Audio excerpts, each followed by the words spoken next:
Bien, pues retomamos el paso ya con una nueva cita en esta jornada, en este encuentro global de parlamentarios. En esta ocasión hemos querido que portavoces de distintas fuerzas políticas nos den su opinión sobre un tema controvertido de por sí, como es la gestión de los procesos del MIR desde las comunidades autónomas.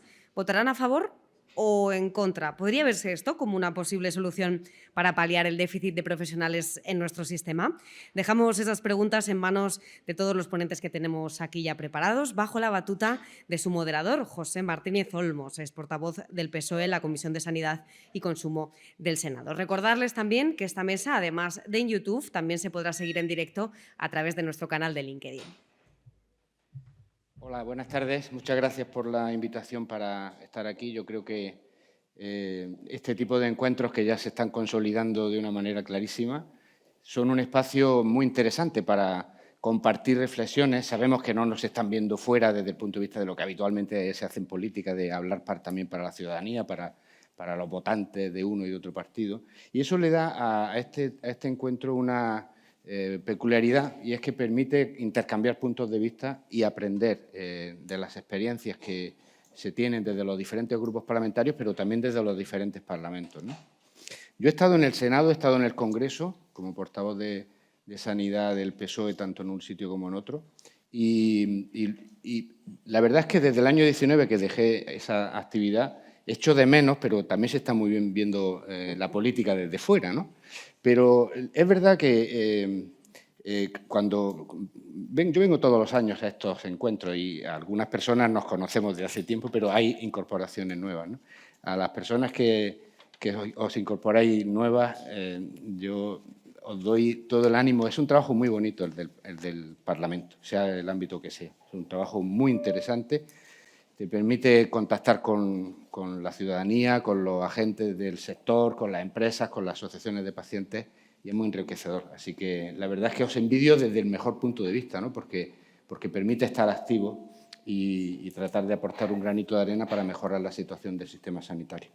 Nos han pedido hablar de una temática muy importante, la gestión de los profesionales sanitarios y, en concreto, de los médicos internos residentes. Es uno de los desafíos que siempre tiene el sistema sanitario. También es verdad que el modelo MIR, con el paso del tiempo, después de más de 40 años, se ha demostrado como un modelo de éxito, ¿no? Incluso hay quienes, para otros sectores de la actividad pública, tanto en la educación como en otros ámbitos, incluso piensan en desarrollar un modelo parecido, ¿no?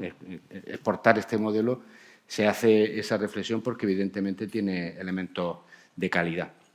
Pero tenemos desafíos, ¿no? Y es verdad que las comunidades tienen un papel, podrían tener otros papeles, otras capacidades. Pues de eso se trata, ¿no? De ver cómo se percibe esta situación desde los diferentes grupos parlamentarios y también desde las diferentes realidades que cada una de las personas que están aquí nos pueden traer, porque cada una de las personas que estamos aquí también tienen experiencias diferentes. Voy a hacer una presentación muy breve de los miembros de la mesa. Tengo a mi derecha a Nerea Edo, que es licenciada en Medicina, máster en Ayuda Internacional Humanitaria, en Geriatría y Gerontología. Ha trabajado en Médicos del Mundo, en cooperación internacional y en programas de inclusión. Y también ha trabajado en el ámbito de las residencias de mayores y centros de día. Desde el 2003 al 2016 ha sido miembro de las Juntas Generales de Vizcaya y en ese tiempo también simultaneó con su trabajo esta actividad política. Y desde el 2016, que es donde yo la conocí, es senadora y coincidimos en aquella legislatura en trabajos conjuntamente. Bienvenida, Nerea, y gracias por estar aquí. Tengo también allí a la izquierda a Paula Fernández Beaña, que es licenciada en Derecho por la Universidad de Cantabria. Tiene un máster en mediación de gestión de conflictos y mediación y gestión de conflictos, formación en Derecho Autonómico. Asumió en el año 2003 el puesto de asesora de la Mesa del Parlamento Cántabro y la coordinación del Grupo Parlamentario Regionalista, que son labores que ha desempeñado hasta su incorporación al actual cometido, y actualmente es portavoz del Partido Regionalista Cántabro en la Comisión de Salud del Parlamento de Cantabria y vicesecretaria de organización de este partido. También bienvenida. También aquí a mi izquierda tengo a María Beatriz Jurado Fernández, que es abogada de profesión. Tiene también eres muy joven, pero tiene una amplia trayectoria, ¿no? Ha sido senadora en las legislaturas 10, 11 y 12. Desde el año 19 es portavoz de Salud en el Parlamento de Andalucía y ha sido concejal en el Ayuntamiento de Córdoba, senadora, como he dicho, y parlamentaria andaluza, y ha tenido responsabilidad también en la presidencia nacional de la organización juvenil de su partido, y hoy es coordinadora general del partido en Córdoba y secretaria de Salud del Partido Popular de Andalucía. Bienvenida también, Beatriz. Y luego aquí a mi derecha tengo a Jesús Puente, que es profesor doctor de la Universidad de Burgos, con plaza asistencial vinculada en el hospital de esta ciudad, enfermero, sociólogo y doctor en ciencias políticas. Imparte clases e investiga en gestión de servicios de enfermería, seguridad del paciente y salud global. Coordina el grado en enfermería de su universidad y tiene el encargo de poner en marcha una unidad de investigación en cuidado en el complejo asistencial de Burgos. Como ven, aunque de una manera muy resumida, son currículum amplios que permiten estar seguros de que estamos ante personas que tienen conocimiento, idea y autoridad para poder opinar, ¿no? Yo voy a plantear el tema de una manera similar a como se ha hecho en la mesa anterior. Hacemos una primera ronda de reflexiones sobre la temática que se nos plantea, si las regiones, las comunidades tienen nuevos espacios de gestión en este ámbito y si esto podría ayudar a paliar el déficit de profesionales en aquellas especialidades donde tenemos más necesidades. Y bueno, pues una primera ronda y luego entramos un poco en debate. Por supuesto, lo más importante quizás sea que luego podamos interactuar con ustedes. Entonces, Nerea, cuando quieras, pues sería tu momento. Pues muchas gracias y lo primero agradecer a Sanitaria 2000 y a Redacción Médica que me hayan invitado una vez más. La verdad es que es un gustazo compartir estos 2 días con conocidos, amigos y con gente que espero poder conocer y que seguro que es súper interesante. Bueno, el tema que se nos plantea realmente se nos plantea porque hay un problema y porque hay un problema al que se le están dando diferentes propuestas o soluciones que no siempre convergen.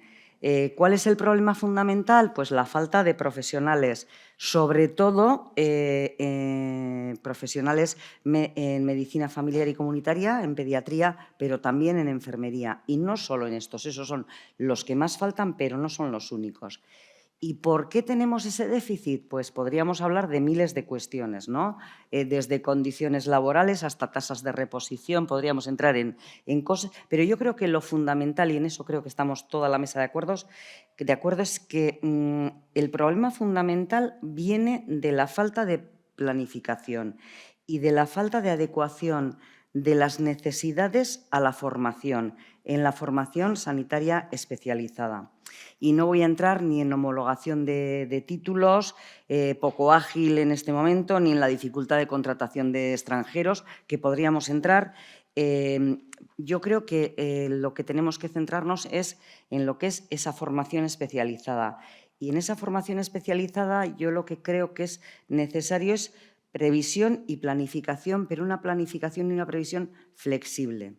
No podemos, ante un escenario cambiante y cambiante cada muy poco tiempo, cada vez cada menos, hacer una planificación como si todo fuese a ser para 20 años igual. Y tenemos que plantearnos cosas que creo que hasta ahora o no las hemos mirado bien o las hemos mirado y nos hemos hecho los locos o no hemos buscado entre todos la solución adecuada, como por ejemplo el ver la limitación en el acceso al grado, ya desde el inicio, ¿no? Y no estoy diciendo que haya que quitar los números clausus, tendremos simplemente que evaluar qué pasa con esa limitación del acceso al grado que ahora hace que parezca que tenemos menos egresados de los que necesitamos, pero además resulta que no hay una concordancia entre el número de egresados y las plazas de MIR que se plantean, con lo cual ahí tenemos otro problema añadido, porque lo que estamos haciendo es invertir durante 6 años, invertir mucho dinero además en gente que se prepara, que en 6 años es médico, no lo olvidemos, y que luego resulta que como no tiene plaza de MIR no va a poder ejercer. No sé si eso es sostenible, no lo sé. Creo que tenemos que revisar también la normativa de acreditación de unidades docentes, que creo que es muy poco ágil, es muy poco flexible. Creo que esto perfectamente, e incluso voy a decir que se podría hacer con una normativa común, pero que podría estar perfectamente descentralizada, pero sigue siendo poco ágil, poco flexible y está Y luego, cuando se habla, por ejemplo, de una acreditación permanente, pues la respuesta siempre es que eso daría inseguridad jurídica. Pues vamos a buscar la seguridad jurídica en vez de ponernos ya en contra de algo que podría ser una solución. Otro problema que tenemos, gordo, es dejamos plazas desiertas. Hay plazas que no se cubren plazas ofertadas. Y claro, aquí tenemos que ver también si yo apruebo el MIR, si saco más de un 25% de la nota media de los 10 mejores, ahí acabamos de hacer una tabla que los que han quedado por debajo directamente quedan fuera. Gente que ya ha pasado un montón de...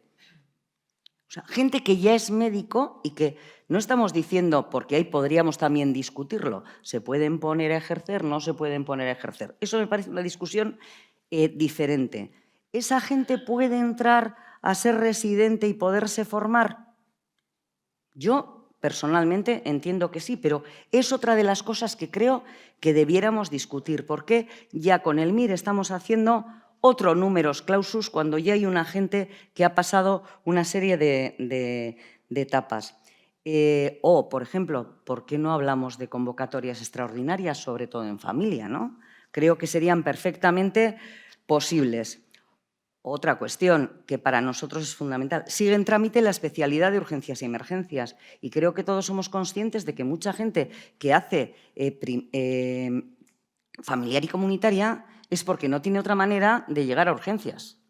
Con lo cual, ahí estamos encima. Parte de las plazas que no son las suficientes de familiar y comunitaria, utilizándolas para personas que realmente lo que quieren es dedicarse a otra especialidad. Bueno, de todo esto yo creo que podríamos hablar largo y tendido, pero realmente aquí hemos venido a hablar del MIR autonómico, que tampoco sé si podemos decir mucho, porque creo que el Partido Socialista con el BNG ha hablado de algo de esto en el acuerdo de gobierno que tienen y a esto ha contestado el Colegio de Médicos de Aragón, pero Sanidad hoy ha dicho tajantemente que niega que piense traspasar la competencia del MIR, con lo cual pues igual nos quedamos sin hablar y ya está, ¿no? Porque si ya Sanidad dice que no, pues el resto podemos decir misa, ¿no? Realmente, más que decir sí al MIR autonómico o no, creo que primero tenemos mucho que hablar y sobre todo tenemos que definir qué entendemos por MIR autonómico. Es que de eso no se ha debatido y se ha dicho, no, un MIR autonómico, ¿eso qué es realmente? ¿En qué consiste y cómo queremos hacerlo? Porque cada comunidad va a hacer su examen o va a haber un examen unitario que cada comunidad lo gestiona. Las personas egresadas de todas las comunidades se van a poder presentar a los 17 exámenes y se van a tener que presentar a 17, que a lo mejor son iguales o son diferentes, o solo a los de su propia comunidad. Y cada comunidad oferta las plazas que oferta, pero cada comunidad no tiene absolutamente todas las especialidades y no debiera tenerlas. Sería un sinsentido. No es que no debiera, es que probablemente no haya, bueno, pues no sé alguna. La mía, desde luego, no podría tener todas las plazas, o sea, todas las especialidades a ofertar. Entonces, ¿qué pasa? Que si hacemos que solo los de mi comunidad se puedan presentar al MIR mío, o tiene que hacer las especialidades que yo le oferto o tiene que ver de qué manera va a otra comunidad. Quiero decir que para decir si queremos un MIR autonómico o no, tenemos demasiadas cosas previas que debatir y que acordar, porque voy a tener posibilidad de acceso a otra comunidad si he hecho el examen en una en concreto. Entonces, yo creo que este tipo de propuestas, y lo dice una persona de un partido nacionalista que generalmente quiere que las cosas se hagan lo más cerca, porque cuanto más cerca se hacen, creo que se hacen mejor. Pero creo que una propuesta de este tipo, antes de decir sí o no, hay que sopesar muchas cosas, hay que debatir muchas cosas y hay que definir, porque aquí se hablaba de gestión, la gestión es fácil, pero ¿la gestión de qué? La gestión de la acreditación pues no habría ningún problema. Un montón de cuestiones no habría ningún problema, pero hay que ir al meollo de la cuestión. Cuando hablamos de un MIR autonómico, ¿de qué estamos hablando? Y aquí lo primero que habría que ver es que lo que es totalmente necesario es entre las diferentes comunidades una total colaboración y coordinación y un total debate para saber cómo queremos o no queremos un MIR autonómico y en qué consiste. Y además creo que no debemos olvidarnos, porque a veces nos miramos mucho al ombligo, que tal vez en vez de hablar de un MIR autonómico o el MIR como está planteado ahora, pues igual tenemos que ir a un MIR europeo. ¿Por qué no? Ya hemos conocido Bolonia y no ha pasado nada, ¿no? Entonces, desde nuestro punto de vista, no es no es no mojarnos, pero creemos que en este momento decir sí o decirnos sin de verdad debatir en qué consistiría y cómo se vería en el día a día y lo que supondría no solo para el sistema, sino para cada una de las personas que se presentarían, pues nos parece un poco atrevido. Gracias. Nerea, sí que te has mojado. Te has mojado y mucho. Viniendo estas reflexiones de la portavoz del Partido Nacionalista Vasco, mojarse mucho. Bueno. Sí, porque estás planteando lo que seguramente merecería una conferencia específica, ¿no?, sobre la gestión de los recursos humanos y la reformulación del MIR, incluso lo que tú has planteado de Europa, ¿no? Pensaba cuando estaba hablando que me hubiese gustado estar en la conversación entre el representante del BNG y el de mi partido, a ver qué es lo que decía uno y qué es lo que dio el otro en el acuerdo, a ver si no estaban hablando de lo mismo, ¿no?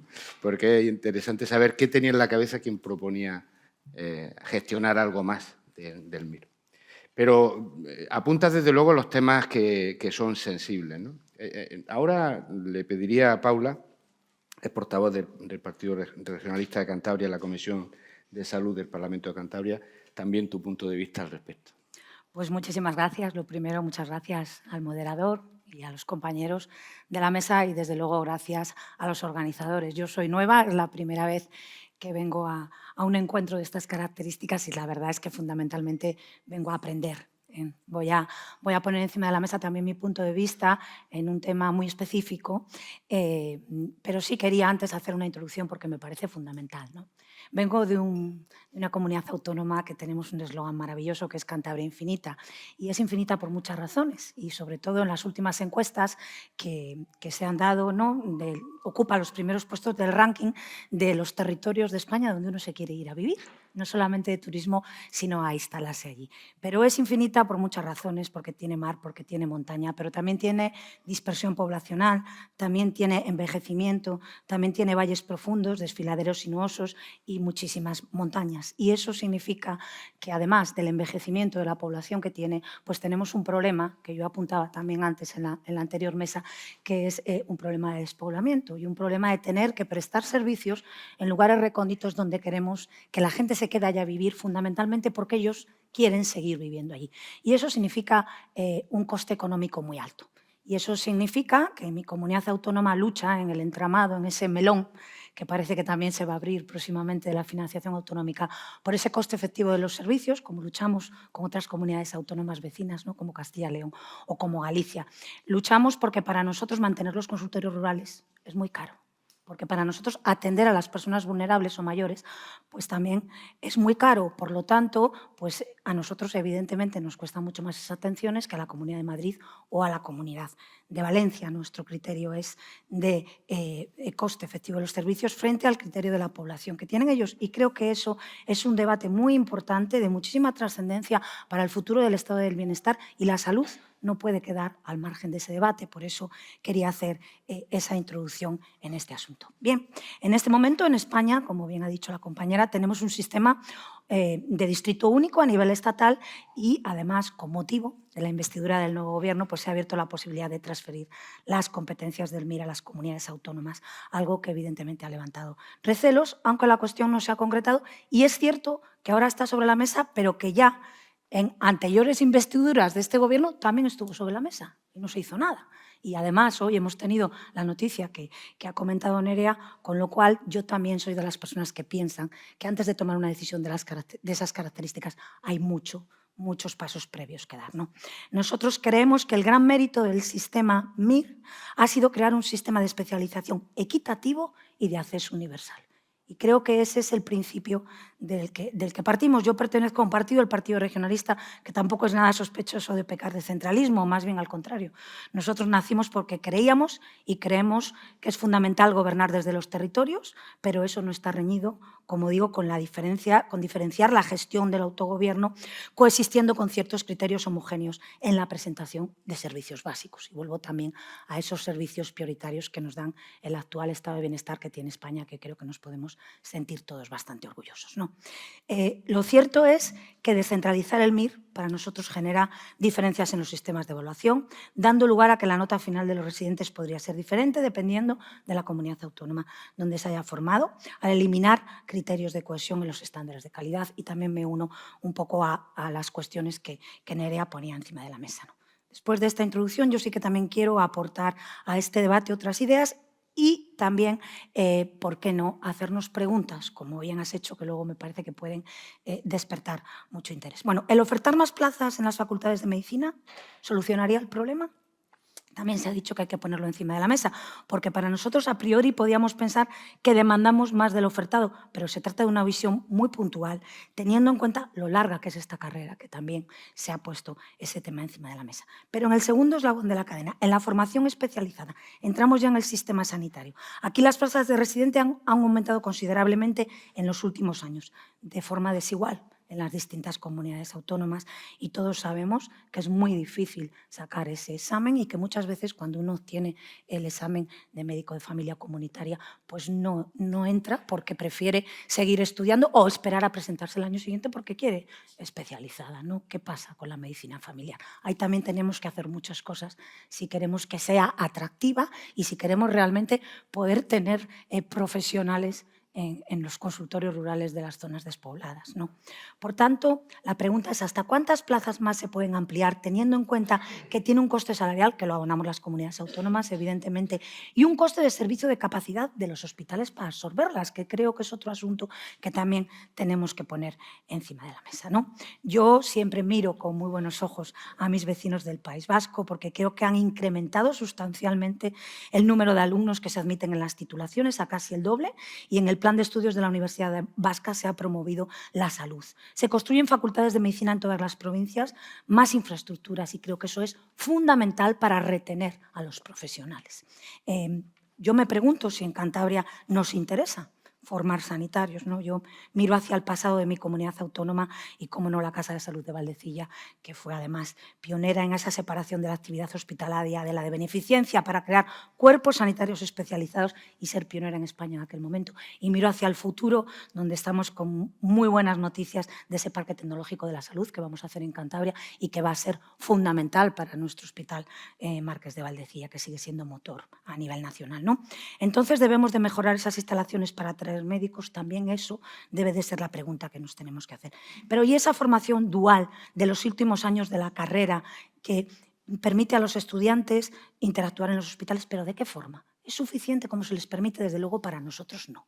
Queremos que sea de una manera muchísimo más activa y también participando en determinadas tomas de decisiones. Considero que los estudiantes del último año de carrera a veces no están aprendiendo lo suficiente. Y miren, les quiero trasladar una encuesta muy reciente de este mes de noviembre, no sé si han reparado en ella, que ha realizado un estudio sobre los MIR y concluye que la preparación del examen influye negativamente en la formación de los estudiantes del último curso de medicina, de quinto y de sexto sobre todo. ¿Por qué? Este estudio es de Jorge Madera, de Ana Pérez Loza, de Héctor Alonso y de Julio Pascual. El estudiante está mucho más pendiente de memorizar, de estar en la academia privada y de prepararse para el MIR, que realmente de formarse, que realmente de aprender, que realmente de disfrutar en el hospital y además pensar en su futuro. Esa es la conclusión a la que llega esta interesadísima encuesta. Esta encuesta se ha hecho a estudiantes de quinto y sexto de la Facultad de Medicina de la Universidad de Cantabria, a residentes del Hospital Universitario Marqués de Valdecilla. Todos concluyen de manera unánime en que el MIR tiene que mantenerse, pero casi la mitad de los alumnos y residentes creen que se debía de acercar el periodo entre el final de la carrera y el examen, que se debe aumentar el peso el peso al final de la carrera en los exámenes, de las notas de la carrera en los exámenes. Yo no sé si se está o no se está de acuerdo con lo que piensa en esta encuesta. Dice además que hay que aumentar el tiempo, que hay que acortar, perdón, el tiempo entre el final de grado y la incorporación como residentes, que hay que adelantar el examen, que hay que comenzar antes a trabajar, que no hay que dilatar tanto el examen después de 6 años de estudio de grado, ¿qué hace? ¿Falta más formación? Se preguntan después de 6 años de estudio de grado. Quieren más prácticas de verdad, donde el alumnado pueda ejercer de forma mucho más activa. Decía que el problema de estos últimos cursos ha hecho que los estudiantes se centren en estudiar el examen más que en su formación para ser médicos. Se pierde esa oportunidad de formación, de retener, de entender el conocimiento. Se dedican a memorizar y no a comprender. Esta es la conclusión a la que llegan los profesores de la Universidad de Cantabria, bueno, que son médicos también en el hospital, ¿no? Y yo también quiero poner hoy esto encima de la mesa. Y, por supuesto, para nosotros sabemos que la formación de los MIR españoles es una de las mejores de Europa, que se prolonga casi 10 años en total, para asegurar que el número de médicos especialistas sea suficiente para garantizar esa atención de calidad. Es preciso, y coincido con ella, realizar una planificación correcta de recursos humanos y asegurar un contingente necesario de médicos en diferentes especialidades. Y para ello es necesaria una buena política de atracción del talento. Fundamental, que se basa en una acción coordinada de atracción y retención. Atraer profesionales exige una mirada estratégica que además absorba ambas cuestiones, y en esa mirada el ecosistema que se genera alrededor es clave. Por eso se requieren mejores infraestructuras médicas y mejores condiciones. Si no, van a venir y se van a marchar. Gracias. Muchas gracias, Paula. La verdad es que planteas también temas que algunos coincidentes con lo que Nerea plantea, y también temas de futuro. Una de las cuestiones más complicadas que ya vais poniendo encima de la mesa es la de planificar las necesidades a futuro. Los que ya cumplimos años, en el 2007 ya dijimos que íbamos a tener un problema aquí y no fuimos capaces como país de convencer a la universidad que respondiera a las necesidades que en aquel tiempo estábamos diciendo, ¿no? que habría que cubrir. Pero es que ahora yo creo que la situación es más complicada porque la introducción de nuevas tecnologías permite pensar que en el futuro inmediato los profesionales podrán tener más tiempo para hacer otras cosas, o a lo mejor no sobran algunos profesionales, y hacer planificación así se complica más. No sé cómo lo ves tú, Beatriz, pero ahora también desde la perspectiva de vuestra experiencia en Andalucía y desde la perspectiva del Partido Popular que tú representas, pues nos gustaría saber tu punto de vista. Bueno, pues muchísimas gracias, en primer lugar, a la invitación, ¿no? A la organización de este encuentro ya 14 años, ¿no? que se lleva haciendo. Creo que esto tiene una solvencia y para todos también es una responsabilidad estar aquí. Creo que no es un foro de debate, sino más bien es un foro de puntos de encuentro en el que todos tenemos que aprender. Yo cuando leí la mesa que me tocaba la leí 2 veces, sinceramente. Yo también. Bien, pero hoy estoy mucho más tranquila que cuando leí. Después de haber escuchado y haber intercambiado opiniones y lo que se está hablando aquí, creo que desde el punto de vista del MIR, ¿no? que es lo que venimos hoy a hablar y qué futuro tenemos, me voy mucho más tranquila sabiendo que las posturas están más acercadas al sentido común que a lo que hemos escuchado, ¿no? últimamente en medios de comunicación o en posibles propuestas de la cesión del MIR. Pero decía la pregunta, ¿nuevo derecho para algunas regiones o solo para algunas? ¿no? Esto ya nos pone en una situación desde el punto de vista del debate compleja, ¿no? porque cuanto más avancen las diferencias, más crecen las desigualdades. Entonces yo creo que el punto de inflexión aquí debería ser que en materia de sanidad, y enlazo con la segunda pregunta, hay un problema en el conjunto del Sistema Nacional de Salud y de todas las comunidades autónomas, que es la falta de profesionales sanitarios. Y creo que lo bueno que tiene esta mesa y acertada es que vamos a dejar meridianamente claro que el MIR debe ser una competencia que debe estar en el ámbito nacional y meridianamente claro que el problema que atañe de manera común y como denominador común al conjunto de los sistemas nacionales, en los sistemas autonómicos de salud, es la falta de profesionales sanitarios, entre otras muchas cuestiones, ¿no? Pero bueno, decían que habláramos hipotéticamente qué pasaría si el MIR pasara a las comunidades. Aquí ya se ha hablado, ¿no? Lo han hablado las anteriores ponentes de manera muy acertada, pero si hablamos desde el punto de vista del acceso al MIR, nos encontraríamos con 17 modelos diferentes, 17 temarios, 17 exámenes diferentes, habría exámenes más fáciles en unas comunidades que en otras, se irían, por tanto, a las comunidades más fáciles, se generaría una desigualdad en la distribución, se quedarían comunidades cuyas especialidades quedarían absolutamente desiertas, pues no estaríamos solucionando el déficit de profesionales, sino que estaríamos ahondando en la desigualdad entre las diferentes comunidades para atajar el principal problema, que es la falta de profesionales sanitarios, con lo cual generaríamos un doble problema. Generaríamos más desigualdades y ahondaríamos en el problema, ¿no?, del déficit de profesionales sanitarios. En segundo lugar, si lo analizamos desde el punto de vista de la formación de especialistas, se perdería automáticamente la homogeneidad.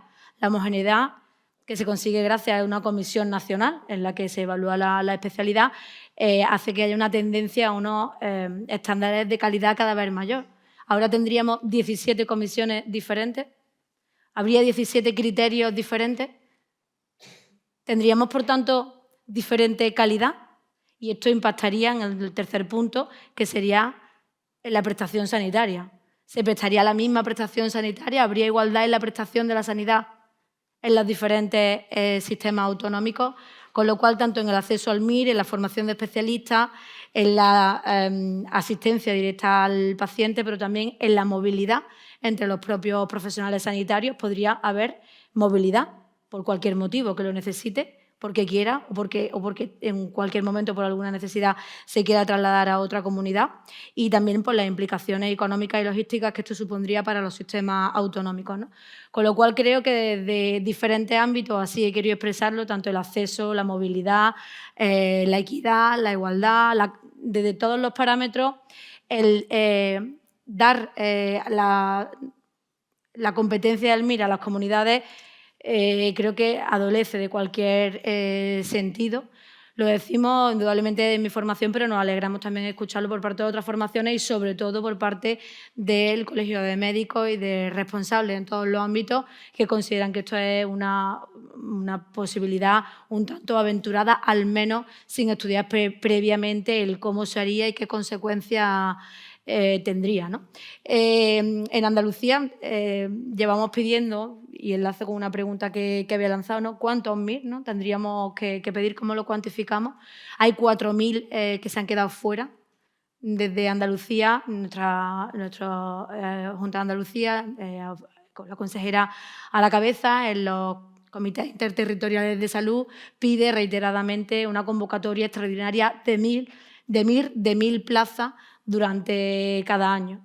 Si planteamos que el problema principal es la falta de profesionales sanitarios y tenemos médicos que no tienen la especialidad, si hay 4.000 personas que quieren la especialidad y no la tienen y nosotros lo necesitamos, sobre todo en determinadas especialidades como pediatría, como medicina familiar, neurología, anestesia, ¿qué hacen esas personas sin esa especialidad y qué hacemos nosotros esperando ya en el caso de Andalucía durante más de 4 años? Con lo cual, evidentemente, ante un problema de la magnitud como el que tenemos absolutamente todos, necesitamos una solución ejemplar y necesitamos una solución adecuada a la realidad a la que estamos viviendo. Andalucía lo sufrimos, somos una comunidad de 8,5 millones de habitantes.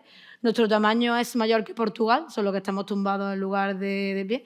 Somos 8 provincias donde nos afecta lo mismo que al resto de las comunidades, una población cada vez mayor, con una cronicidad. Tenemos cada vez menos niños, indudablemente, y tenemos una dispersión geográfica que también hace de las zonas rurales que sean un reto para nosotros.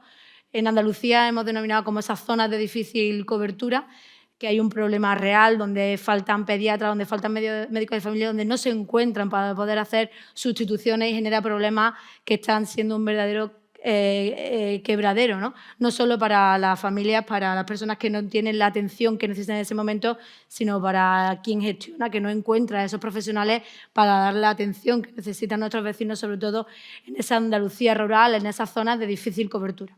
Así que yo creo que lo importante de hoy es que avancemos en los puntos en común, sabiendo que el principal problema del sistema de salud en el conjunto de todos los sistemas es la falta de profesionales y que requiere, ahora que hay un nuevo gobierno, pues emplazarle a que encuentre una altura a la envergadura del problema que tenemos.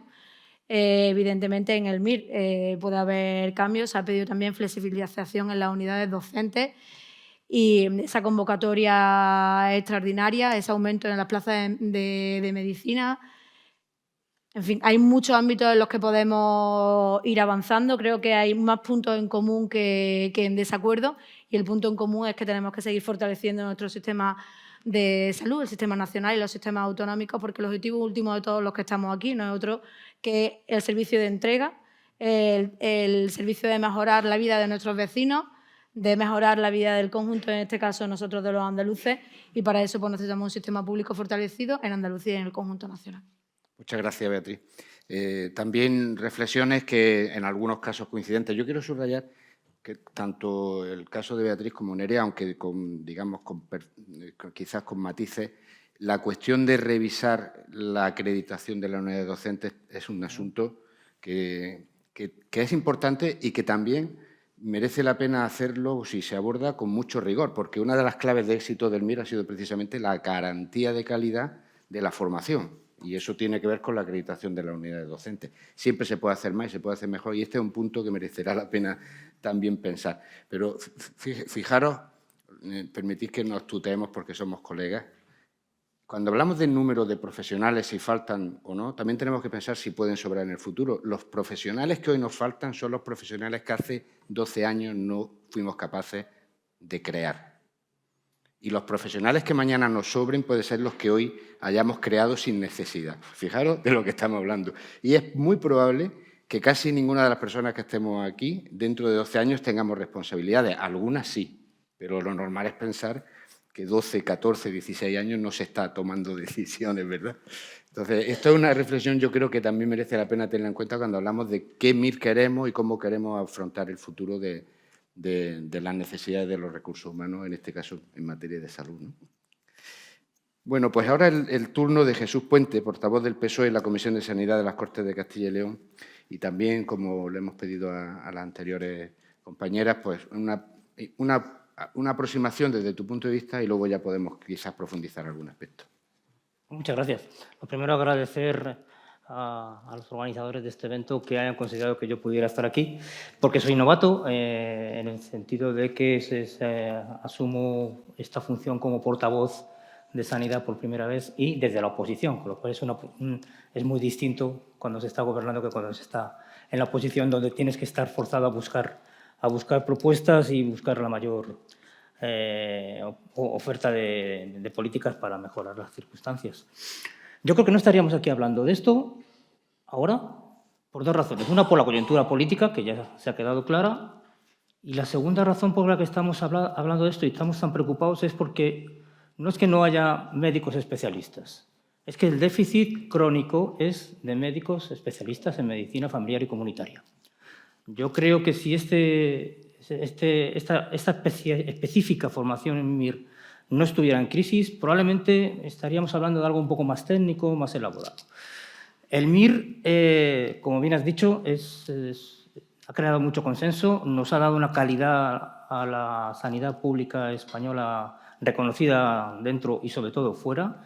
Tenemos unos profesionales magníficamente formados y llevan la mínima, son 10 años, hay alguno que lleva algún año más, pero también quiero reivindicar que hay otra serie de profesionales que también necesitan formación interina residente, como son los psicólogos clínicos, como son los enfermeros residentes, como son biólogos, como son otras farmacéuticos y que también son muy necesarios en nuestro sistema. Entonces, creo que hemos monopolizado todo el debate en esta especialidad. ¿Y por qué?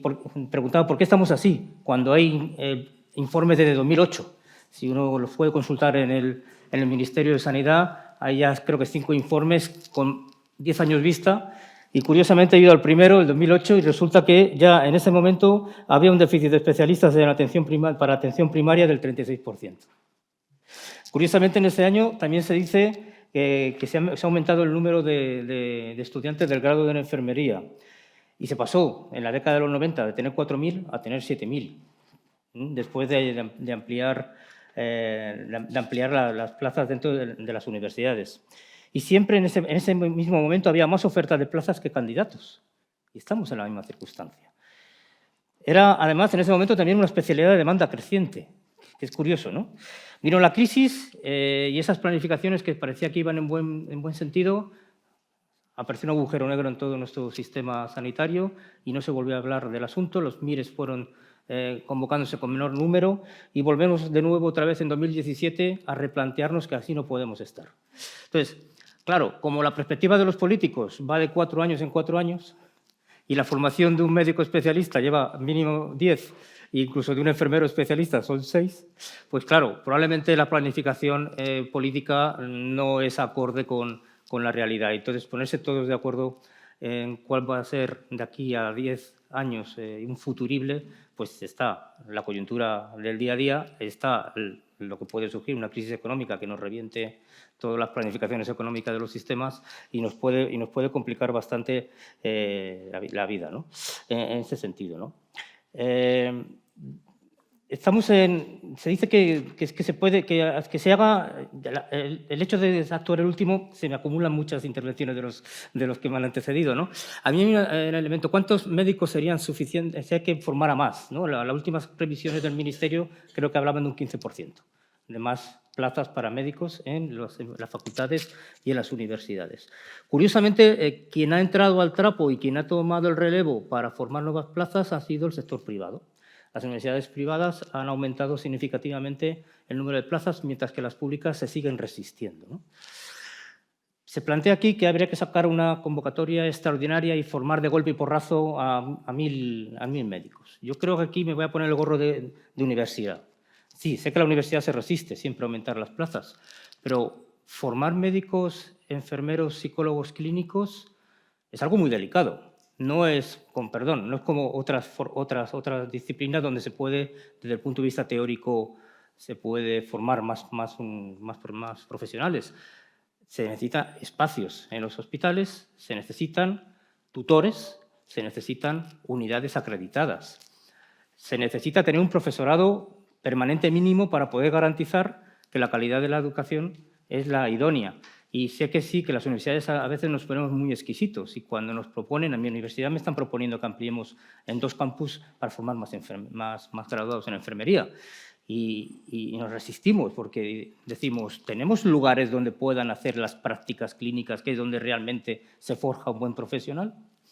Entonces, esa resistencia es la que nos hace a las universidades muchas veces decir, cuidado con ampliar de manera desmesurada el número de plazas porque igual vamos a terminar perdiendo calidad en los profesionales futuros. Entonces, yo creo que hay un gran riesgo, ¿no? Ya digo, 1.511 plazas en las privadas han aumentado desde 2021, mientras que las 5.753 en la pública se mantienen. Yo creo que ahí también hay mucho que decir, ¿no? Y mucho que reflexionar, ¿no? Y la situación de que hay que aumentar todas las plazas que sean posibles choca con otra realidad, y es que se ha disminuido la nota de corte. Las comunidades autónomas dijeron que había que disminuir la nota de corte y la última rebaja ha permitido que el 98% de los candidatos que se presentaron al MIR sacaran plaza. Y a pesar de eso, se quedan vacías. Se quedan vacías fundamentalmente la de medicina familiar y comunitaria. En mi comunidad se quedaron vacías el 28%. Y se solicitó al Ministerio que se sacara una repesca. Y se sacó la repesca. Y a duras penas se consiguió que esas 40 plazas que estaban pendientes este año pasado se pudieran cubrir. Pues a pesar de estos esfuerzos, de aumentar las plazas MIR, más de un 30% desde 2017 por parte del Gobierno central, de bajar la nota de corte, de hacer repescas, las plazas se quedan vacías. Yo creo que el debate es aún mucho más complejo. Es decir, ¿por qué esta especialidad específicamente de medicina familiar y comunitaria es la que más dificultades encuentra para tener candidatos? Y eso es lo que tenemos que reflexionar. Yo creo que hay que volver a darle la calidad que ha tenido la medicina familiar y comunitaria en la década de los 90, donde se investigaba en la atención primaria, había grandes teóricos de atención primaria. Yo me recuerdo de grandes autores como Martín Zurro, que era un referente. Ahora mismo tenemos un gran déficit y los nuevos graduados no ven atractiva esta especialidad. Y esto es lo que hay que darle una vuelta, ¿no? Porque además ayer mismo dábamos una rueda de prensa en mi comunidad autónoma porque se ha generado un gran escándalo, porque el Gobierno de Castilla y León ha contratado 253 médicos extracomunitarios para ejercer en atención primaria, sin tener el MIR reconocido. Eso supone el 40% de las plazas de área y el 15% del total de la plantilla de atención primaria en mi comunidad autónoma. Claro, eso genera un grave problema. Primero, la situación de incertidumbre sobre si estos profesionales están tan bien formados como los que realmente tienen la especialidad. Y, por otro lado, lo que hace es erosionar esa especialidad de una manera muy grave. Porque, claro, ¿qué incentivo tiene un nuevo graduado en medicina para estudiar la especialidad durante 4 años, cobrando la mitad, cuando tiene al lado a un compañero que no tiene reconocido el MIR y resulta que cobra como un profesional? Bueno, con contratos un poco no son tan buenos como parece, ¿eh? Entonces, ahí hay que tomar decisiones de medio y largo plazo. Esto no se va a solucionar solamente creo yo, no se va a solucionar con ampliar una batida, ¿no? Y conseguir 1.000 médicos más. Bueno, habrá que formarlos y a ver dónde les formamos y con qué calidad los formamos. Esto no es tan fácil, ¿no? Y yo creo que ahí hay que buscar estrategias. Sería una estrategia, lo que has comentado, de la especialidad de urgencias y vincular con un tronco base de estudios para la formación especializada en medicina familiar y comunitaria que también se formen en urgencias, un tronco único. ¿Podría ser esa la solución? Pues esas son cosas que hay que ir discutiendo. Y yo no creo que la solución sea también que se descentralice o se pasen las competencias del MIR. Yo creo que eso es un planteamiento muy reduccionista, ¿no? Además, no creo que ninguna comunidad autónoma, lo has dicho, que en el País Vasco no podía dar todas las especialidades. Es que es perder oportunidades. Yo creo que lo que hay que hacer es lo contrario. Yo creo que estoy de acuerdo contigo en que habría que buscar la manera en que las oportunidades sean cada vez mayores. Ninguna comunidad por sí sola es capaz de cubrir con todas las especialidades ni todas las plazas que son necesarias. Así que yo no estoy a favor de esto, ¿no? Yo creo que queda mucho camino que recorrer y mucho trabajo que hacer en la gestión autonómica de la asignación de recursos humanos. Y el tema de los centros acreditados es uno de ellos. Porque no solamente que el Gobierno acelere, que sí, que tendrá que acelerar la forma de acreditar. El problema es que muchas comunidades autónomas tienen graves problemas para tener tutores clínicos. Y si no tienes un tutor clínico, por mucho que tengas un centro acreditado, no vas a formar, no vas a poder. Entonces, hay mucho trabajo que hacer todavía a nivel autonómico para que esto vaya adelante. Entonces, yo creo que tiene que ser una visión global de todo el país. Cada comunidad autónoma tiene sus responsabilidades, sabe qué recursos humanos necesita en cada una de las especialidades. Yo creo que hay mucho camino también por hacer. Hay que fortalecer la tutoría, hay que fortalecer los estudios de familiar y comunitaria en las universidades, en los grados, hay que fomentar la investigación en atención primaria y creo que hay que buscar estrategias de medio y largo plazo. Y respondiendo a la pregunta inicial, yo creo que no tiene ningún sentido fraccionar y reducir el MIR a nivel autonómico. Muchas gracias. Pues yo me sigo quedando con la curiosidad de saber qué se conversó cuando se pidió esto para darle el voto. Yo estoy seguro que alguien pidió algo que era una cosa y alguien dijo que sí pensando que era otra cosa. Pero luego en la práctica, los que tenemos experiencia aquí en esta mesa y en esa, sabemos que a la hora de operativizar las decisiones, si no hay consenso, si no tiene sentido, las cosas se van a su sitio, ¿no? De todas maneras, en el global de las aportaciones aportáis los puntos que pueden formar parte del puzzle, ¿no? Y una de las cosas que tú has comentado me parece también un elemento a tenerlo en la cabeza cuando hablemos del MIR y de la necesidad de nuevos profesionales y en concreto de la cuestión de si una convocatoria extraordinaria, pensando fundamentalmente en la primaria, es el tema de la imagen que tiene la primaria para los nuevos egresados de la universidad, ¿no? Y ahí hay propuestas, la última que yo conocí de la Sociedad Española de Medicina General, de Semergen, muy interesante de cómo, desde su punto de vista, se puede incentivar más a los profesionales a querer estar en esto y una de las cuestiones qué papel tiene la universidad también a la hora de transmitir una imagen sobre lo que es la primaria, pero también los gestores. El Consejo Interterritorial aprobó recientemente propuestas de las comunidades para hacer más atractiva la profesión de médico familia, en fin, son cuestiones también interesantes. A mí me gustaría dejar como 20 minutos para posibles intervenciones del público y si queréis, minuto y medio, 2, por si alguien quiere complementar o digamos, generar algún debate con alguna de las cosas que se han dicho. Solo una Pues venga, cosita. pues eso, si lo haces cortito, Cortito. pero no os quedéis sin decir nada. No. A ver, yo creo que aquí hay dos cuestiones. Una es que tenemos un problema que tiene necesidad urgente de una resolución y, por otro lado, y no es incompatible, necesitamos una planificación a largo, pero una planificación flexible. Cuando yo empecé la carrera, yo sabía que yo estaba abocada al paro. O sea, era así. Y yo. Era así.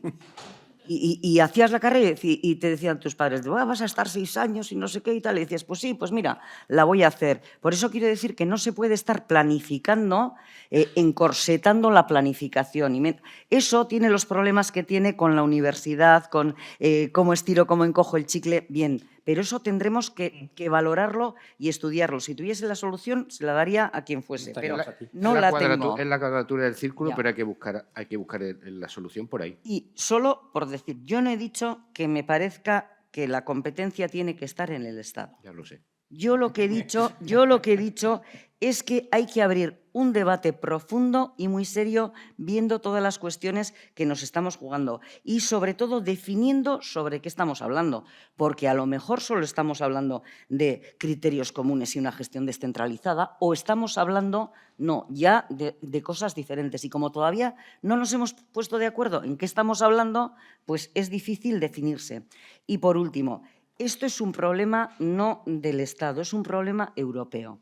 Entonces, a lo mejor lo más inteligente sería buscarle una solución europea. Perfectamente. Y la cuestión europea no la perdamos de vista, aunque sea en el medio plazo, porque es verdad que ahí podemos encontrar soluciones a muchas cosas. ¿Algún comentario corto también? Sí, bueno, muy brevemente. Yo creo que cosa todos, meter. de alguna o de otra manera, hemos hablado de la coordinación de las comunidades autónomas, hemos hablado incluso de una estrategia global, pero yo es que me estoy dando cuenta que aquí cada uno es sálvese quien pueda y hablo también de la categoría de médicos de familia, ¿no? Categoría deficitaria, la marcamos ahí y damos incentivos. Médicos extracomunitarios, los traemos, da igual que esté homologado, MIR, que no esté homologado. Médicos de continuidad, los ponemos, los quitamos. Incentivos por la retención. Bueno, cada comunidad autónoma, sálvese quien pueda. Entonces, estamos hablando de que debíamos de tener pautas generales, coordinados globalmente, pero llegado el momento de que te faltan los médicos de familia, hacer lo que sea. Y ahora estaba diciéndolo Jesús, ¿no? Entonces, yo creo que estos temas hay que planificarlos mejor y hay cuestiones que, claro, que cada comunidad autónoma hacemos lo que nos parezca y lo que consideramos, por eso tenemos la competencia, pero en otros casos hay que tener un poco más de coordinación.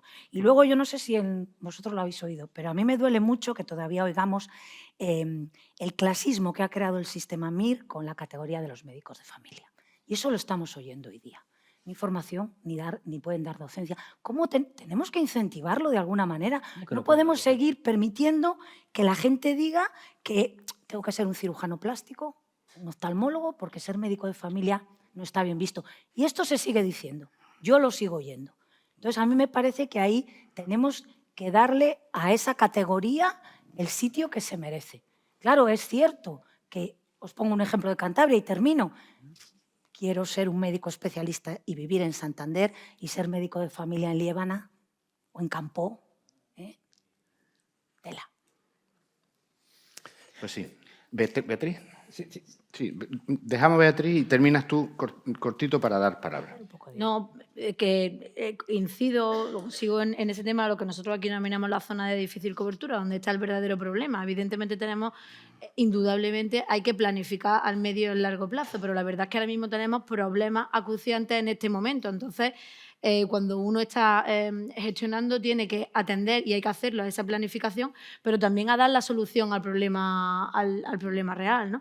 Decía la diferencia que es desde la oposición, ¿no? Yo creo que es fundamental la oposición. Yo hoy aquí tengo a dos compañeras que son la portavoz del Partido Socialista y de Vox en el Parlamento de Andalucía, y me parece que es fundamental el papel de todos también a nivel de Parlamento y a nivel sobre todo de políticas de salud, donde está el debate y la preocupación de todos nuestros vecinos a la hora de pues poner encima de la mesa los verdaderos problemas. Y precisamente ante los verdaderos problemas, hoy en día es esa falta de pediatras, esa falta de medicina de familia, que se une a que, como bien decía, es que no la eligen, es que está denostada. Entonces, indudablemente el problema de esto es como la cuadratura del círculo, vamos a seguir continuamente. Entonces, tenemos que tener la capacidad de buscar esos problemas a largo plazo, esa planificación, ese diálogo con la universidad, el ver a dónde vamos, pero ver cómo modificamos la atención primaria, la medicina de familia.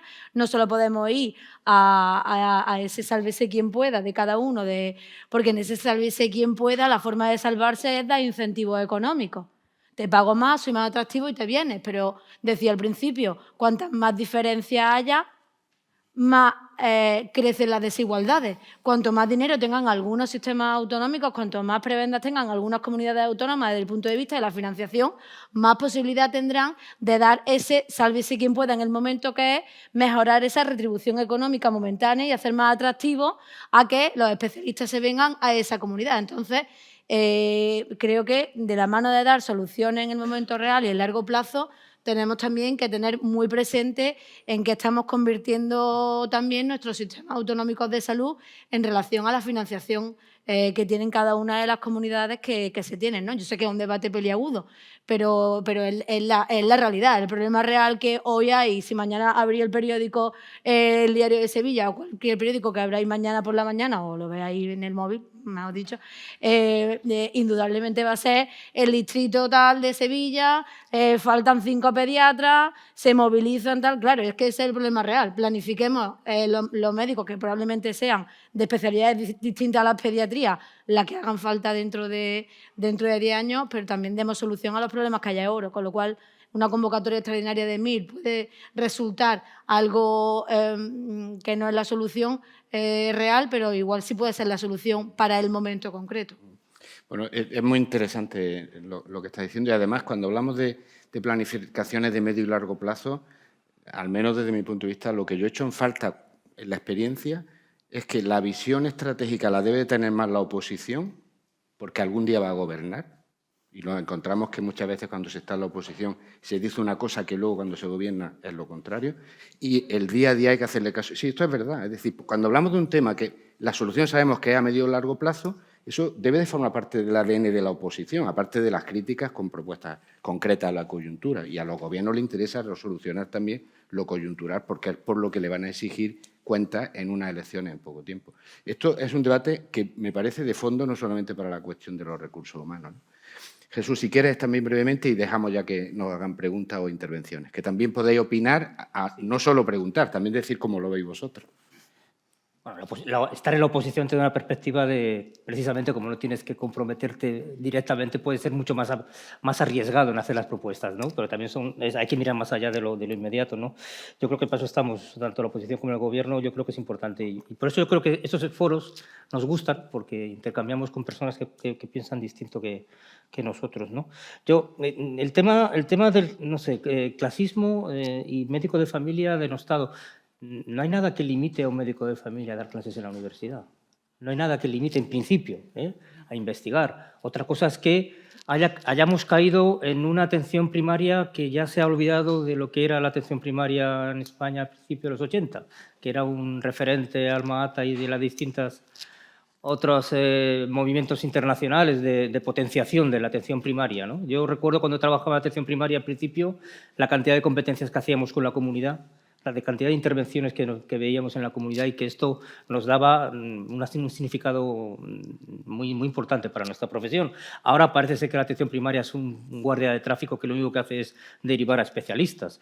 Yo creo que eso también es un tema que tenemos que darle una vuelta a la forma de funcionar, a la cartera de servicios, a los contratos de gestión de la atención primaria, ¿no? Y el tema del sálvese que pueda no es tanto por cuestiones económicas que decía la compañera. Yo he visto en mi comunidad, que somos 9 provincias, cuando hay poco para repartir, hay peleas entre provincias y hay peleas entre hospitales de la misma comunidad autónoma. Quiero decirte que esto no es un tema mucho más la gestión del día a día. Esa búsqueda por el recurso escaso, sale lo peor de cada gerente, ¿no? De verdad, se hacen verdaderas estrategias para conseguir que tu área de salud tenga más recursos que otros, ¿no? Vale. Es lo que quería ¿Vale? decir. Vale, gracias. Pues ahora es el momento también de... Allí hay una mano levantada, pues le podéis pasar el... Venga, cuando queráis. Buenas tardes. Yo creo que tenemos un problema... No se oye. Se oye, acerca. No, es el micrófono, ¿eh? Se acerque un poco más. Buenas tardes. Yo coincido con mucho de lo que se dijo en la mesa. Creo que tenemos un problema que no solamente es nacional, porque Europa tiene, nuestros países del entorno tienen el mismo problema, y es el déficit de médicos. Y coincido como digo, en muchas cosas. Yo creo que todos tenemos un mea culpa. Aquí no hubo planificación, pero lo cierto y verdad es que hoy tenemos déficit en muchas especialidades y hay que remediarlo de alguna manera.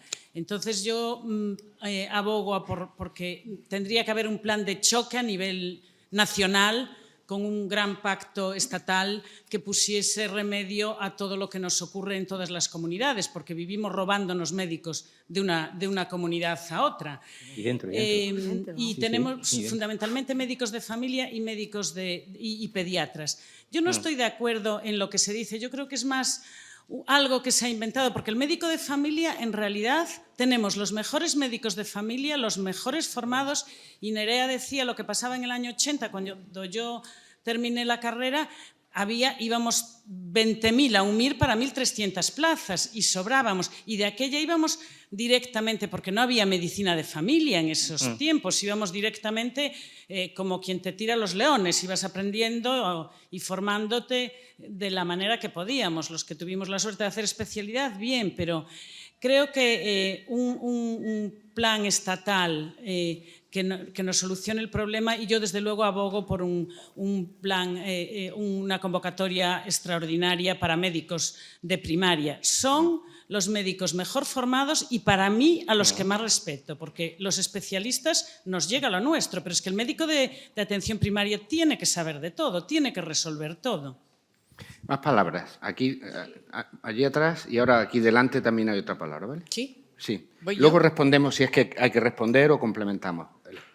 Yo coincido muchísimo con lo que se ha planteado, pero de todas maneras yo creo que hay como dos debates, ¿no? Una cosa es la falta de profesionales que tenemos ahora, o como tres debates, ¿no? El papel de la atención primaria y lo que nos está pasando con los profesionales de atención primaria, y la otra es el sistema MIR en sí, que el sistema MIR es un sistema de éxito, es un sistema de formación que yo creo, como dice el moderador, que nadie sabe cómo fueron las conversaciones, pero no me imagino que nadie, ninguna comunidad autónoma, ni ninguno de los firmantes de los distintos pactos que han conformado el Gobierno de Progreso quiera el MIR en este momento, en que tiene un problema de falta de profesionales y en que no tiene capacidad de respuesta. O sea, yo, si estuviera negociando desde una comunidad autónoma, lo último que pediría sería esto, digamos, porque no luce.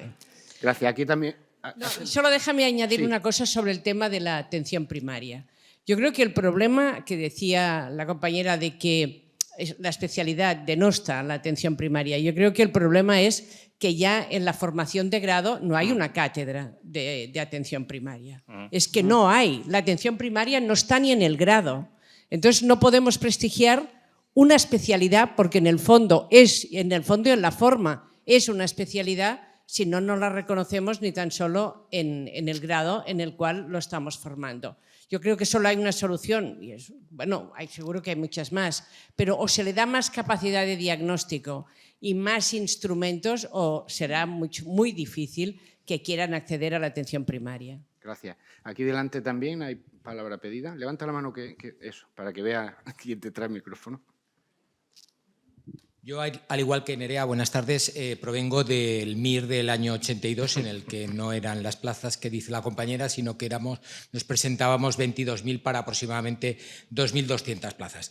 Conozco un poco el tema por actualidad, pues porque tengo hijos que están haciendo o que han hecho el MIR, y conozco un poco la evolución que ha tenido el sistema. En estos momentos, entre plazas de MIR, PIR, FIR, aproximadamente son 10.000, 12.000. En estos momentos se están presentando aproximadamente 12.000 estudiantes, y hay bastantes cuestiones. El problema no lo tiene educación ni universidades, lo tiene sanidad y lo tienen las consejerías, que tienen que dar solución.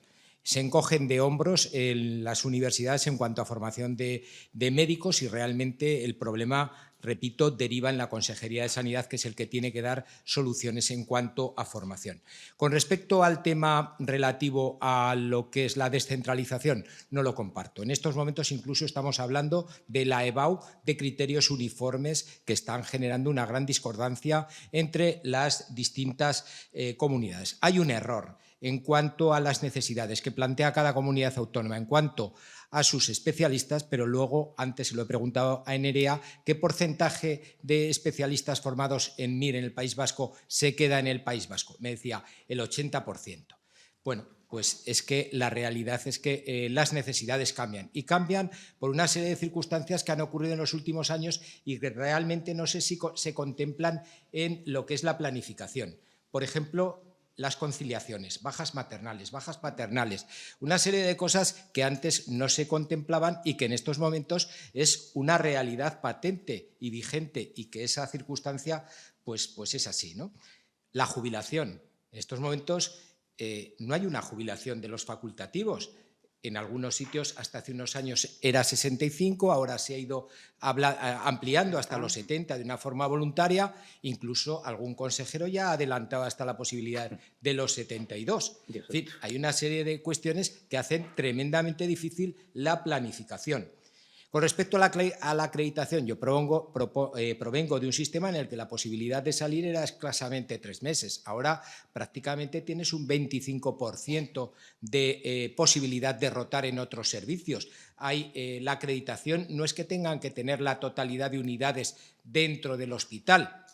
Pueden salir a otros centros hospitalarios por periodos de 3 o de 6 meses. En fin, yo creo que hay unas cuestiones en las que no hay una verdad absoluta, y es muy importante este debate porque cada uno aporta una visión que en cualquier caso es una visión sumatoria. Gracias. Desde luego, tan importante el debate que lo vaya a tener luego en la cena. Seguramente este va a ser uno de los temas estrella de la cena cuando hablemos de los temas del trabajo, porque hablaremos de otras cosas también. ¿Alguna intervención más? Sí, allí atrás. Y pasamos entonces la palabra a la mesa, ¿vale? Bueno, buenas tardes a todos. Yo soy Nieves Martínez, vengo de Castellón, del interior de Castellón, y soy médico de familia por vocación y además sistema MIR. Entonces, muchas de las cosas que estoy oyendo aquí hay que aterrizar y bastante. Para empezar, nosotros mismos como parlamentarios, cuando estamos hablando de especialistas y de médicos de familia. Todavía no hemos asentado en nuestras neuronas que la medicina de familia y comunitaria es una especialidad más, con 4 años de formación, y ese es uno de los hándicaps que muchas veces en los estudiantes de medicina hacen daño, para empezar. Cuando hablaba el compañero de los estudios, que habían estudios que hablaban de la necesidad de la especialidad de familia en ciertos años, era porque los que estaban copando en esos momentos las plazas asistenciales eran médicos generalistas a los cuales no se les pedía la medicina familiar como especialidad. Entonces, claro, había demanda porque había un proyecto de jubilación y una posterior toma de posesión por esos especialistas, pero no es porque estaba más de moda, es porque realmente la especialidad se creó y se estaban formando médicos especialistas. Desde la facultad, yo sé que hoy en día se está cambiando esa perspectiva y se está trabajando, pero otra cosa que tenemos que tener en cuenta es que cuando hablamos de la gente que se presenta al MIR, no todo el que se presenta del MIR es un licenciado que acaba de salir de la facultad. Lo tenemos claro, hay quien se presenta al MIR con unas aspiraciones y seguramente con una especialidad ya a las espaldas. Y luego el tema del repartir lo que son las residencias. Está claro que tienes que ir con las unidades docentes muy de la mano porque es lo que realmente nos da esa excelencia en la formación MIR. Que, por cierto, Europa no le hace falta muchas veces formar médicos, ya los formamos en España. Ese titular está en toda Europa y lo tenemos que tener muy claro. Igual que cuando hablamos que nos hacen falta profesionales médicos como representantes públicos, esa frase es para repensárnoslas. ¿Realmente hace falta más médicos o hace falta más médicos en los sistemas públicos de salud? Eso realmente... si diéramos realmente respuesta a esa pregunta, En los distintos parlamentos tenemos mucha faena para realmente afianzar la excelencia, que es algo que hace muchísima falta. Y como bien dices, este tema es para prácticamente hacer una conferencia larga y tendida. Y, por supuesto, me alegra la decisión que se ha tomado de dejar de momento el MIR como está, que en todo caso lo que hace falta es mejorarlo, pero es una de las pocas cosas que todavía dan equidad en un país como el nuestro. Muchas gracias. Bueno, no sabemos la decisión que se ha tomado, pero parece que va por ahí. Una última intervención de José Manuel Freire, por favor, breve, porque nos quedan 6 minutos y queremos cumplir el tiempo y la mesa tiene que cerrar con aunque sea un titular, ¿vale? Aunque luego son los expertos con los que podréis cenar si queréis. Buenas tardes, mi intervención muy breve. En primer lugar, de acuerdo con las reflexiones sobre el MIR, pero tengo delante la tabla OCDE de médicos. Y exactamente hay solo 6 países de la OCDE que tienen menos médicos que España por 1000 habitantes. Menos médicos. La pregunta es, ¿nos sobran pacientes o nos faltan médicos? ¿Y por qué nos faltan médicos a nosotros? Siendo, simplemente digo, únicamente tienen más médicos que nosotros Grecia, Portugal, Austria, Noruega y Alemania. ¿No será que tenemos muy mal organizado el tinglado? Por ejemplo, médicos de familia. Nuestros médicos de familia están solos. No tienen enfermera a la que decirle nada, porque hablamos de equipos, pero tenemos plantillas. No tenemos administrativos. Los médicos de familia no pueden decir, por favor, llámate al paciente. No. Tenemos un tinglado muy raro en Europa. Hoy he explicado esto en la Escuela Nacional de Sanidad y la pregunta que os hago a la mesa es, ¿cómo siendo el 6º país de la OCDE, que tiene más médicos, estamos gritando que no tenemos médicos? Mi amigo Simó, médico cuyo escrito recomiendo, dice que cuando había petróleo barato, médicos que hacían jornadas increíbles, no nos quejábamos ni planteábamos, pero ahora la cosa está un poco más y no hay ideas innovadoras en la administración. Y recuerdo lo que dijo Biden, alguien que se quejaba de que no tenía gente para trabajar en las... Pay them more, pagadles más. Si queréis médicos de familia, pagad más a los médicos de familia. En fin. Gracias, José Manuel. Al hilo de lo que planteas, también para la cena, os recomiendo que pensemos si en medicina familiar y comunitaria, en atención primaria, podemos plantear que la enfermería haga otras cosas diferentes a las que está haciendo, si los farmacéuticos comunitarios pueden hacer otras cosas diferentes a las que están haciendo y a lo mejor, además, ya tenemos entonces una ensalada muy interesante para reflexionar. Terminamos con una reflexión que quiero que sea vamos, rapidísima, de 30 segundos. Jesús, voy a empezar por ti. No, que eso daría para mucho, ¿verdad? Claro, tengo ganas de hablar muchísimo. Pero tenemos que cortar. Es cierto, yo me quedo con eso que acaba de reflexionar sobre el hecho de que tenemos que cambiar nuestro lenguaje. Necesitamos médicos en el sistema público de salud, totalmente de acuerdo. Y también estoy de acuerdo en que el tinglado hay que mejorarlo. Las plantillas de los centros de salud en zona rural, hay algunos casos tan raros como que haya una enfermera para 2 o 3 médicos. Es decir, creo que también ese tinglado había que organizarlo dando paso a que las competencias de otros profesionales se pudieran incorporar a estos centros de salud. Hablo de enfermeras, hablo de fisioterapeutas, hablo de psicólogos clínicos. Es decir, creo que eso sí que hay que reorganizarlo porque igual no son médicos, lo que tenemos que dar son más servicios a la población. Yo creo que ese es el tema. Y al Ministerio le cae trabajo de tener que cambiar las competencias profesionales. No, si están ya. No, y ampliarlas. Paula, ¿tu opinión? Bueno, se ha dicho tanto, desde luego que ha sido una mesa súper interesante, ¿no? Desde luego que Yo creo que hay que introducir también otra ponencia para el año que viene con el tema de la simplificación administrativa en sanidad. Los médicos rurales, además de que a veces no tienen enfermera, también tienen que dedicarle una parte importante de su tiempo a los expedientes, al ordenador y al tecleo. Por lo tanto, pensemos un poco en esas palabras que hemos dicho todos, ¿no? De coordinarnos, de que haya una planificación global y, desde luego, también para mí tenemos que retener los buenos médicos que formamos y tenemos que hacer una buena política de atracción de talento, que le tenemos, y que no se nos vayan fuera de España. Gracias. Nerea.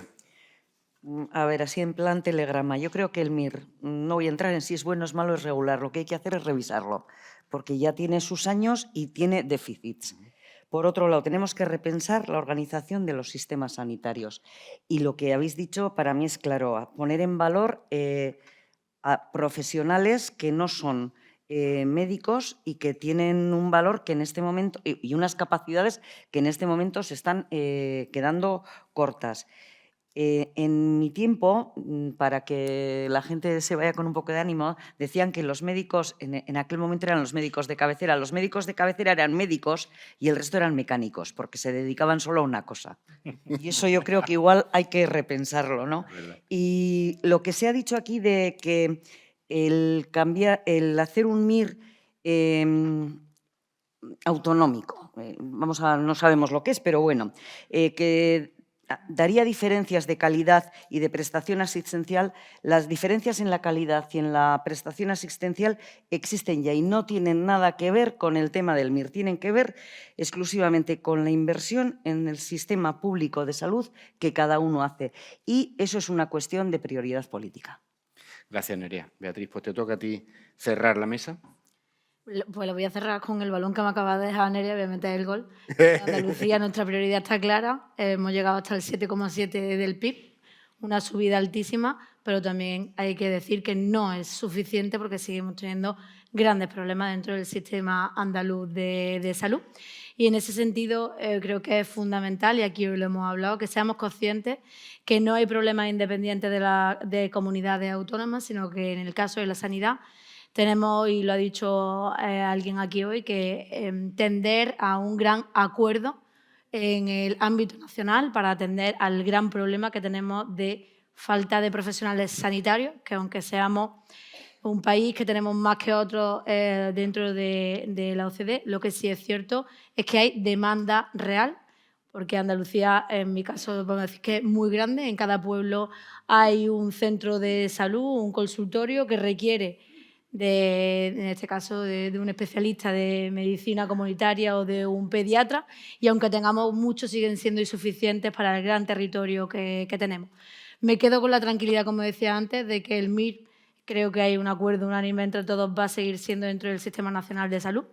Esperemos que el nuevo Gobierno tenga la capacidad de afrontar, como no lo ha tenido en los últimos años, el verdadero problema que tenemos de falta de profesionales, pero hay que ser optimistas, dejarla al menos 100 días para que veamos cómo reacciona y al menos desde luego creo que, insisto, que tenemos que tener puntos en común porque hay mucho lo que estamos en juego dentro del Sistema Nacional de Salud y desde Andalucía vamos a trabajar siempre en el diálogo y en el acuerdo en lo que es un verdadero problema hoy, que de lo que trataba nuestra mesa, que era el MIR y la falta de profesionales sanitarios. Vale, muchísimas gracias. Pues yo creo que hemos cumplido razonablemente con las expectativas. Hemos dejado tranquilo a la gente de que hemos decidido que no se descentraliza el MIR y a las comunidades autónomas, pero en cualquier caso sí que hemos abierto un montón de asuntos para seguir reflexionando y que en vuestra actividad parlamentaria podáis hacer mejor vuestra tarea. Muchísimas gracias. Gracias.